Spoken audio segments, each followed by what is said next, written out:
नमस्कार ओडिशा आविष्कार न्यूज को स्वागत। आपण मानक पाद तल अति सुंदर उपस्थापन टी नहीं आसुंदी।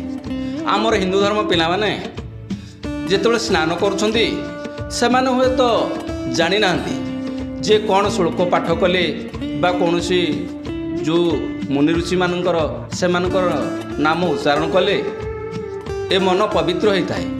हाँ सांग माने आज यही ओडिशा आविष्कार न्यूज माध्यम ए खुला मंच रे आपण मान पाद तले अति सुंदर उपस्थापन रखी दौरान आपण मैंने जिते गाधौंट गाधेला समय रे व्यास वाल्मीकि कालिदास जगन्नाथ दास माँ सरस्वती लक्ष्मी शिव पार्वती यही भाव मनरे उच्चारण करते किंबा शुल्क जदि आपण जानी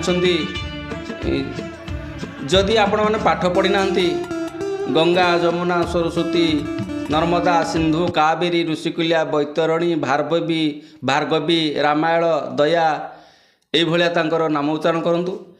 तुलसी गछ बेल गछ विभिन्न प्रकार ग्रामदेवी ना उच्चारण करूँ। हाँ सांग माने स्नान सरी सारा ओदा वस्त्र रे सूर्य पूर्वमुखा हुई किंबा उत्तरमुखा हुई ग्रामदेवी की 3 आंजुला पानी एवं सूर्य देवता बा धर्म देवता को 5 आंजुला जल प्रदान करेंगे एवं आपण मानकर पितृपुरुष मान को 7 आंजुला पानी अर्घ्य करंतु। हाँ दर्शक बंधु भिडियोटी भल लगे निश्चित समस्ते शेयर करेंगे। जय जगन्नाथ। ओम नमः।